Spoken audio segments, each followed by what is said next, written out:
Ice baths are really popular at the moment, and people claim that it helps recovery or may even help them get stronger or better at their sport. But what does the research show? Does it actually help?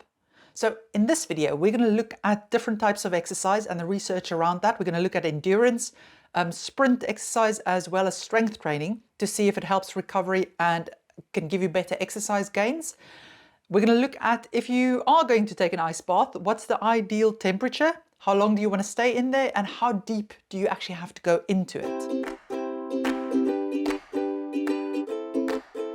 For those of you who don't know me, my name is Maryke. I'm one of the physiotherapists from sportsinjuryphysio.com, where you can get online physiotherapy assessment as well as treatment for your injuries. Have a look at the description of this video if you want a link to our website. Now, when scientists want to understand whether ice baths help recovery, they are interested to understand that if I take an ice bath after I've trained or done a competition session, does it allow me to perform better than if I didn't take it several hours later? And they split it up into short-term recovery, which is several hours after you've done this bout of exercise, versus long-term recovery, which is 24 hours to 72 hours after you've done some exercise. Now, the main study that I'm going to use as a reference here is a study that came out in 2022. It's a meta-analysis where they took all the research on the subject and looked at what it said. And I will put a link to that study in the description of this video if you want to go check it out for yourself.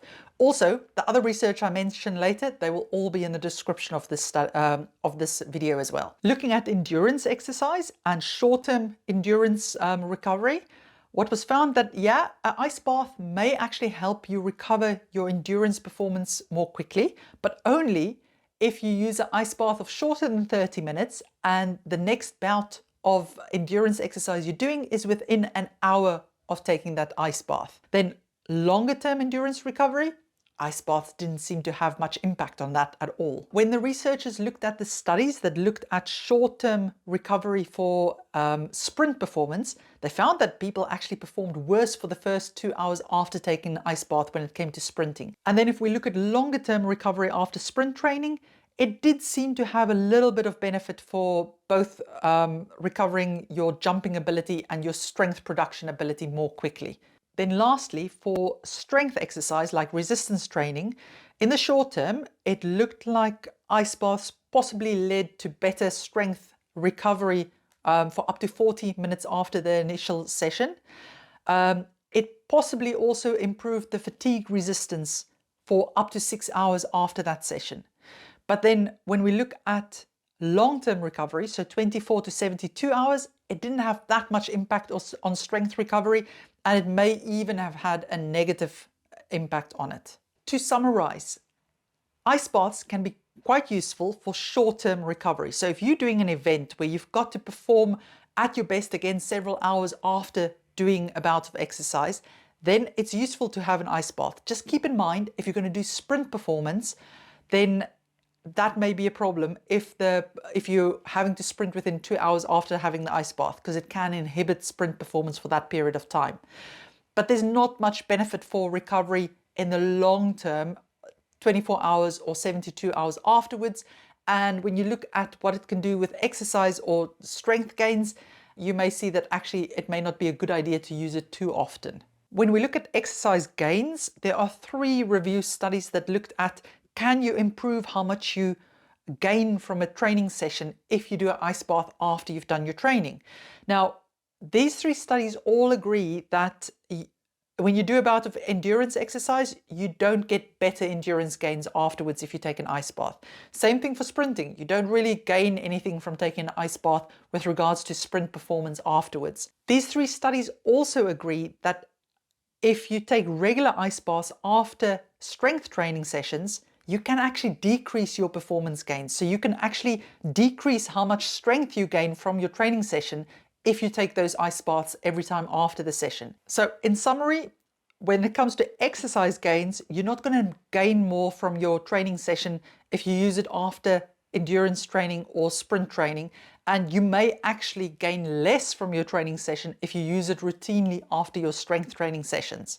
So likely only use it for quick recovery if you need to perform again well within the same day in competition season, but don't use it generally after each training session.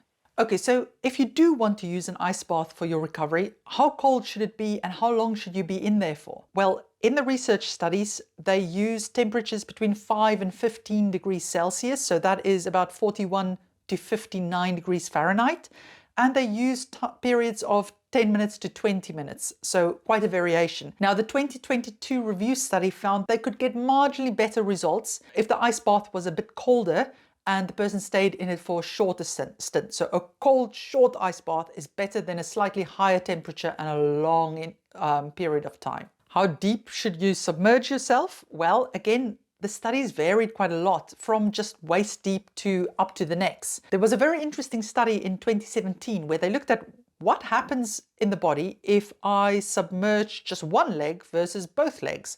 And they found that in the leg that wasn't submerged, they also had an increase of a protein that helps with muscle recovery. So the theory is from that actually the ice bath has a systemic effect on the body and there's no need to really submerge your whole body.